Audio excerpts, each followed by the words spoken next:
Assalamualaikum warahmatullahi wabarakatuh.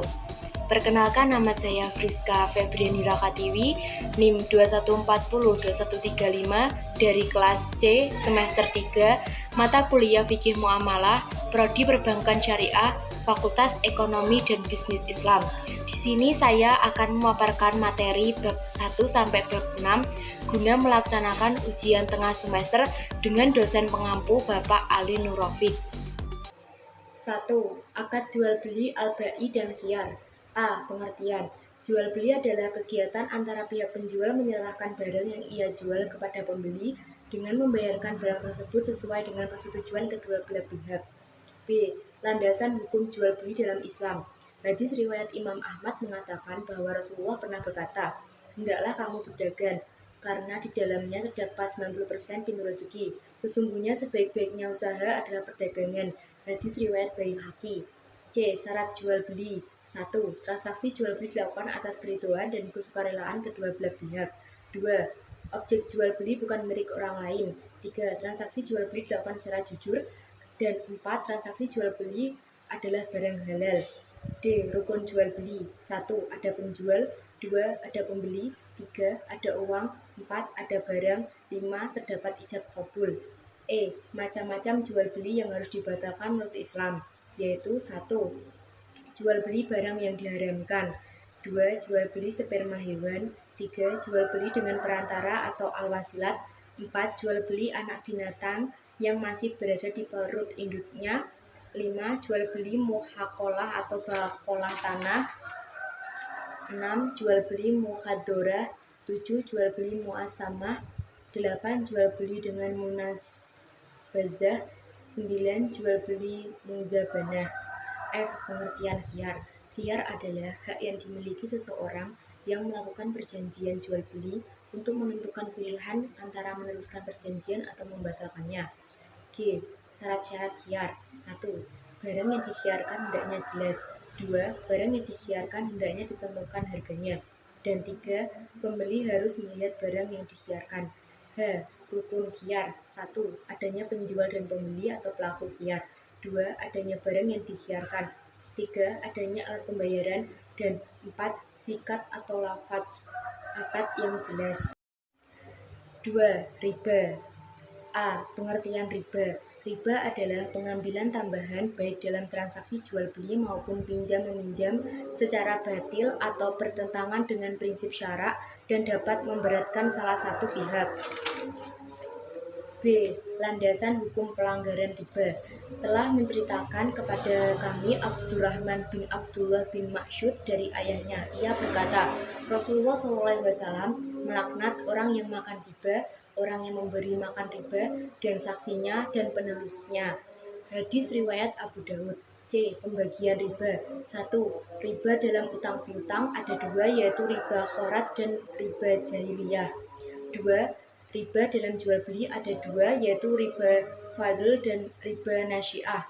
D. Riba dan bunga bank. Pada dasarnya, bunga dan riba memiliki konteks yang sama, di mana keduanya sama-sama dapat timbul dari hutang piutang atau pinjam-meminjam. 3. Sewa menyewa atau ijarah. A. Pengertian. Ijarah adalah sewa barang dan sewa tenaga atau jasa pengupahan. Sewa barang pada dasarnya adalah jual beli manfaat barang yang disewakan, sementara sewa jasa atau tenaga adalah jual beli tenaga atas jasa atau tenaga yang disewakan tersebut. B. Pembagian ijarah ada 2, yaitu 1. Hukum sewa menyewa dibolehkan ijarah atas barang mubah. 2. Hukum upah mengupah atau ijarah ala al-mal. Pembagiannya ada ijarah khusus dan ijarah musyatarik. C. Rukun ijarah. 1.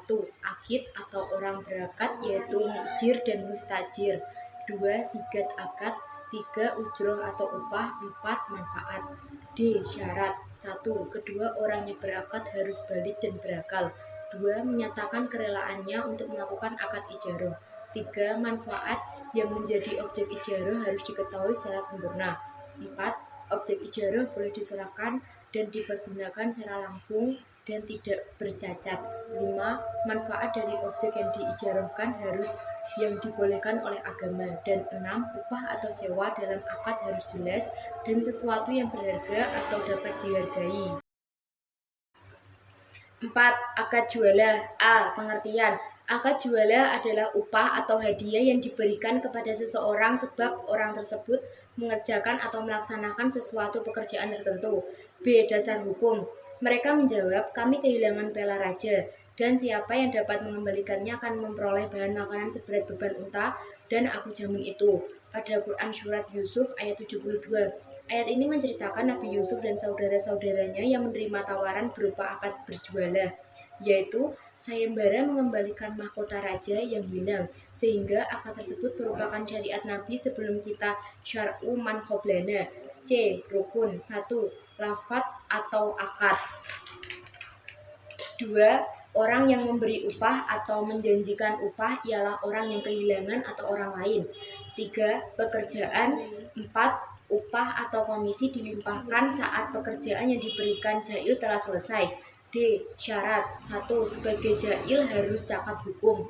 2. Amil harus pihak personalia hukum. 3. Imbalan atau al-jual atau al-ujrah harus berupa harta yang dapat diketahui. 4. Pekerjaan atau al-mal harus pekerjaan yang prestasi atau hasilnya al-natijah. E. Pembatalan jualah. Pembatalan jualah dapat dilakukan oleh kedua belah pihak sebelum bekerja. 5. Hutang piutang atau al-harat. A. Pengertian. Utang piutang adalah memberikan sesuatu baik berupa uang atau benda kepada peminjam yang membutuhkan dan harus dikembalikan sesuai dengan perjanjian yang telah disepakati.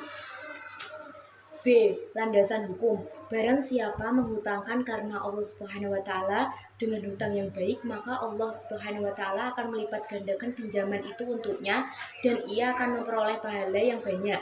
Pada Quran Surat Al-Hadid ayat 11.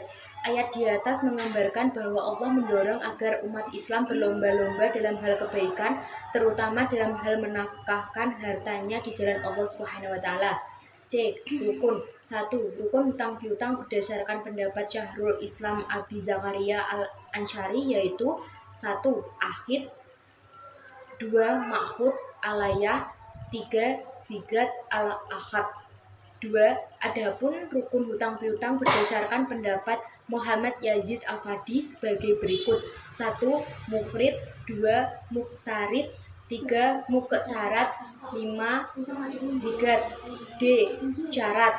1. Akhid atau orang yang berhutang piutang. 2. Ma'khud alayah atau harta atau barang jelas. 3. Zigat al-akhad. 4. Harta. E. Hikmah, yaitu 1. Menambahkan rasa syukur kepada Allah atas rezeki dan karunia-Nya.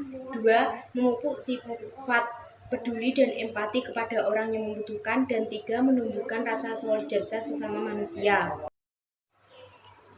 6. Bagi hasil atau mudharabah. A. Pengertian.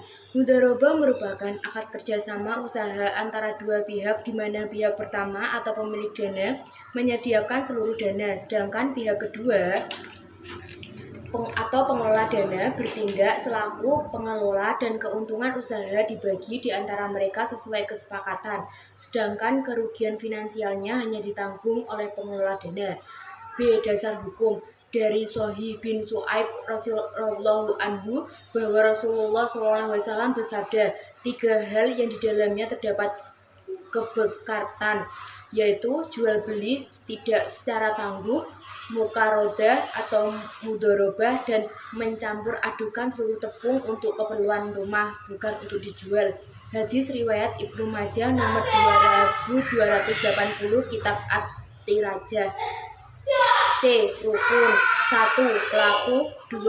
Objek mudharabah, 3. Persetujuan kedua belah pihak, dan 4. Nisbah keuntungan. D. Syarat. Masing-masing pihak memenuhi persyaratan kecakapan wakalah, modal, presentasi keuntungan, pengusaha berhak sepenuhnya atas pengelolaan modal, dan kerugian atas modal. Itu tadi pemaparan materi dari saya. Bila ada salah kata dan salah ucap, saya memohon maaf yang sebesar-besarnya. Wassalamualaikum warahmatullahi wabarakatuh.